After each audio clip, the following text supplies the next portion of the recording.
श्री गणेशाय नमः। श्री रामचरितमानस अयोध्या कांड 97वां दोहा। आरती बस सन्मुख भय बिलगु न मानव तात, आरज सुत पद कमल बिनु वादी जहाँ लगी नाथ। किंतु हे तात, मैं आर्त होकर ही आपके सम्मुख हुई हूँ। आप बुरा न मानिएगा। आर्यपुत्र के चरण कमलों के बिना जगत में जहाँ तक नाते हैं सभी मेरे लिए व्यर्थ हैं। पितु वैभव विलास में ठीड़ा, नृपमणि मुकुट मिलित पद पीठा। सुख निधान अस पितु गृह मोरे, पिए विहीन मन भाव न भोरे। मैंने पिताजी के ऐश्वर्य की छटा देखी है, जिनके चरण रखने की चौकी से सर्व शिरोमणि राजाओं के मुकुट मिलते हैं, अर्थात बड़े बड़े राजा जिनके चरणों में प्रणाम करते हैं।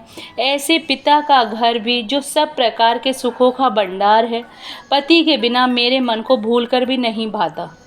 ससुर चकवई कौशल राव, भुवन चारि 10 प्रगट प्रभाव।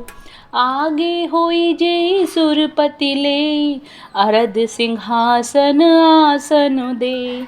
मेरे ससुर कोमल राज चक्रवर्ती सम्राट हैं, जिनका प्रभाव 14 लोकों में प्रकट है। इंद्र भी आगे होकर जिनका स्वागत करते हैं और अपने आधे सिंहासन पर बैठने के लिए स्थान देते हैं। ससुर एताद्रस अवध निवासु, प्रिय परिवारु मात सम सासु। बिनु रघुपति पद पदम प्रगा परागा, मोहि कहूँ सपनहु सुखद न लागा। ऐसे ससुर, अयोध्या का निवास, प्रिय कुटुंबी और माता के समान सासुएं, ये कोई भी श्री रघुनाथ जी के चरण कमलों की रज के बिना मुझे स्वप्न में भी सुखदायक नहीं लगते। आगम पथ बन भूमि पहारा, करि केहरी सर सरित अपारा। कोल की रात को रंग बिहंगा, मोहि सब सुखद प्राणपति संगा। दुर्गम रास्ते, जंगल, धरती, पहाड़, हाथी, सिंह, अथाह तालाब एवं नदियाँ, कोल, भील, हिरन और पक्षी प्राणपति के साथ रहते, ये सभी मुझे सुख देने वाले होंगे। 98वां दोहा। सासु ससुर सन मोरि हितु, बिनय कर विपरि पाए। मोर सोचु जनि करहि कछु, मैं बन सुखी सुभाय। अतः सास और ससुर के पांव पड़कर मेरी ओर से विनती कीजिएगा कि मेरा कुछ भी सोच ना करे, मैं वन में स्वभाव से ही सुखी हूँ।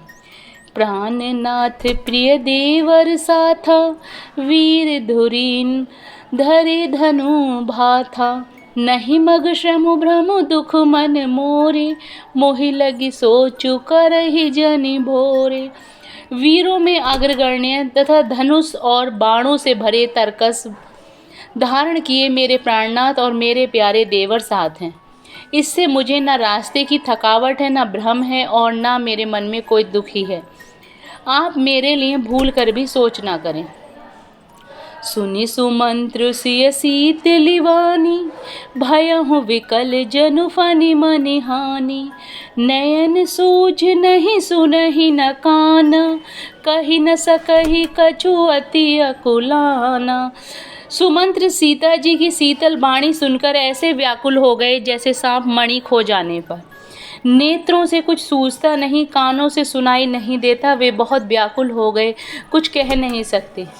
राम प्रबोध कीन बहुभांति, तदपि होती नहीं शीतल छाती। जतन अनेक सात हित कीने, उचित उतर रघुनंदन दीने। श्री रामचंद्र जी ने उनका बहुत प्रकार से समाधान किया, जो भी उनकी छाती ठंडी ना हुई। साथ चलने के लिए मंत्री ने अनेकों यत्न किए और रघुनंदन श्री राम जी यथोचित उत्तर देते गए। मेटि जाय नहीं राम रजाई, कठिन करम गति कछु न बसाई।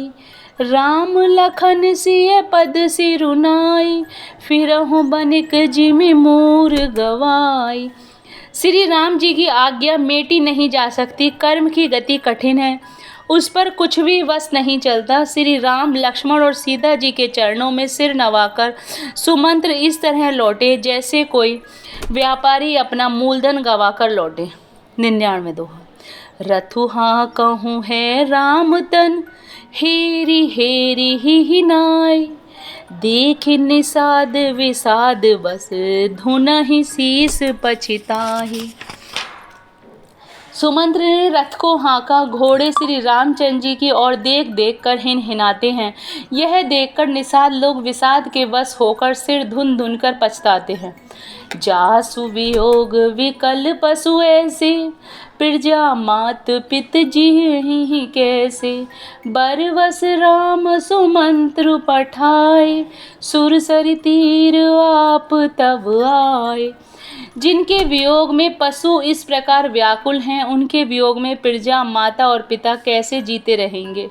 श्री रामचंद्र जी ने जबरदस्ती सुमंत्र को लौटाया। तब आप गंगा जी के तीर पर आए।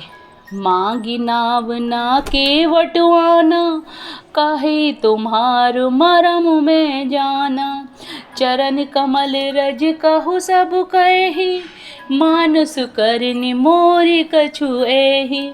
श्री राम ने केवट से नाव मांगी पर वह लाता नहीं। वह कहने लगा, मैंने तुम्हारा मर्म जान लिया। तुम्हारे चरण कमलों की धूल के लिए सब लोग कहते हैं कि वह मनुष्य बना देने वाली कोई जड़ी है। छुअत सिला भई नारी सुहाई, पाहन तेना काठ कठिनाई, तरनियो मुनि घरनी होई जाई, बाट पर ही मोरी नाव उड़ाई। जिसके छूते ही पत्थर की शिला सुंदरी स्त्री हो गई। मेरी नाव तो काठ की है, काठ पत्थर से कठोर तो होता नहीं। मेरी नाव भी मुनि की स्त्री हो जाएगी और इस प्रकार मेरी नाव उड़ जाएगी। मैं लुढ़ जाऊंगा अथवा रास्ता रुक जाएगा जिससे आप पार ना हो सकेंगे और मेरी रोजी मारी जाएगी, मेरी कमाने खाने की राह ही मारी जाएगी। एही प्रतिपालहु सब परिवारु, नहीं जानहु कुछ अच और कवारू, जो प्रभु पार अवसि गाचे हूँ, मोहि पद पदम पखारन कहे हूँ। मैं तो इसी नाव से सारे परिवार का पालन पोषण करता हूँ, दूसरा कोई धंधा नहीं जानता। हे प्रभु, यदि तुम अवश्य ही पार जाना चाहते हो तो मुझे पहले अपने चरण कमर पखारने के लिए कह दो। छंद।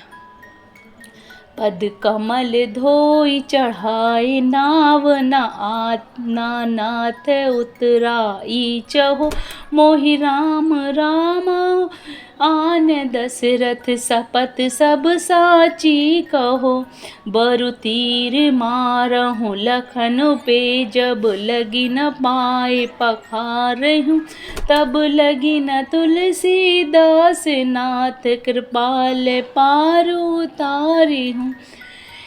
हे नाथ, मैं चरण कमल धोकर आप लोगों को नाव पर चढ़ा लूँगा। मैं आपसे कुछ उतराई नहीं चाहता। हे राम, मुझे आपकी दुहाई और दशरथ जी की सौगंध, मैं सब सच सच कहता हूँ। लक्ष्मण भले ही मुझे तीर मारे, पर जब तक मैं पैरों को पखार न लूँगा तब तक हे तुलसीदास के नाथ, हे कृपालु, मैं पार नहीं उतारूँगा। जय Shri Ram. Please like and subscribe the channel.